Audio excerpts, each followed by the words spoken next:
पुंछ नगर स्थित middle school कामरस विच डिस्ट्रिक्ट एजुकेशन महकमे आसिया समग्र शिक्षा अभियान तहत mid day meal inter block cooking competition का आयोजन कराया गया। इस विच जिले के सभे 11 ब्लॉकों के कुक्स ने हिस्सा लेता।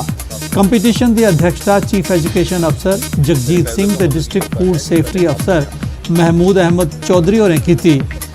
कंपीटिशन विच बनाए गए खाने की क्वालिटी, जायका ते खाना बनाने की विधि की जांच की गई। पुंछ ब्लॉक अव्वल, सुरनकोट दूए ते मनकोट 3 नंबर पर आया। उन्हें नगद इनाम भी दिते गए। हर जगह हर स्कूल में ये बच्चों को खाना देते हैं, ये थ्रू आउट इंडिया का है। और ये देखते हुए कि क्या खाना जो बच्चों को दिया जाता है, क्या ये हाइजीनिकली अच्छे तरीके से तैयार करते हैं, इसमें सफाई का ध्यान रखते हैं, क्या इस district development commissioner Poonch Rahul Yadav होरें BDC चेयरमैन ते बक्ख-बक्ख महकमे के जिला अफसरें कन्नै मीटिंग लाई। मीटिंग विच उन्हें केंद्र सरकार आसेआ देहाती इलाके ते आम लोकें दे तरक्की बादे ताईं चलाई जाने वाली योजनाएं गी आपसी कोआर्डिनेशन कन्नै बुनियादी सतह तोड़ी लागू करने का आह्वान किया। जो सोशल स्कीम है, जो फाइनेंस की हमारी स्कीम है, फाइनेंशियल इंक्लूजन की, उसमें होना चाहिए। उसके बारे में भी जो भी हमारे चेयरपर्सन के साथ साथ हमारे जो ऑफिसर्स हैं उनको सेंसिटाइज भी किया गया और उनको ये डायरेक्शन भी दी गई कि जल्द से जल्द उसमें 100% कवरेज हमने डिफरेंट स्कीम्स में जो राजौरी जिले के दूर दरेडे ग्रां अपर जमीलिया च सेना आसिया मुफ्त मैडिकल कैंप लाया गया। इसका मकसद लोकें, खास करिए महिलाएं ते वृद्ध लोकें की इलाज मुआलजे की सहूलत मुहैया कराना हा। इस मौके लोकें की मुफ्त दवा भी बंडी गई। लोकें सेना आसिया लाए गए फ्री मेडिकल कैंप की सराहना की। तक मेरा सब दवाई में फ्री मिली है, शुक्रिया अदा कर रहा हूँ।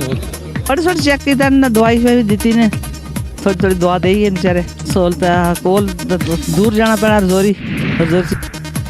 जिला इंतजामिया कठुआ आसिया जिले के बनने वाले इलाके के नौजवानों की 2 व्हीलर चलाने की ड्राइविंग स्किल ट्रेनिंग दी जा रही है। ट्रेनिंग दौरान नौजवानों की लर्नर लाइसेंस भी दिते गए। इसके अलावा उन्हें की ट्रैफिक नियमों का पालन करने की भी आख्या गया है। SSP कठुआ शैलेंद्र मिश्रा और नौजवानों का हौसला बढ़ाया। ड्राइविंग को लेकर ये हमारे समाज की आज की नेसेसिटी है। मैं अपील करूंगा सारे पेरेंट्स से कि अपने बच्चों को ज़्यादा से ज़्यादा इस कार्यक्रम में एनरोल कराएं और उनको रिस्पॉन्सिबल ड्राइविंग के बारे में जितने पाठ हम पढ़ा सकते हैं उनको पढ़ाना चाहिए। Traffic rules are compulsory. मैं पहले भी कह चुका हूँ, बार बार कहता रहता हूँ कि हम बहुत संजीदा हैं। ये सड़क हादसों में जाने वाली जानें, एक एक जान की जो कीमत है बहुत ज़्यादा है। इसको हम सबको मिलकर रोकना है और रोकने का एक ही तरीका है कि हम मोटर व्हीकल एक्ट को पूरे लेटर एंड स्पिरिट में फॉलो करें।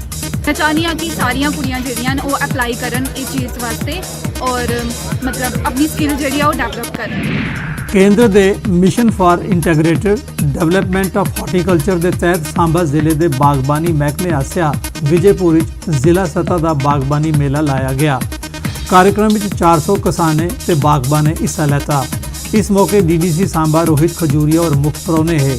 चीफ हॉर्टिकल्चर अफसर सांबा अनिल कुमार गोरखा और किसाने ते बागबाने की महकमे आसिया चलाई जा रही स्कीमें की जानकारी दी।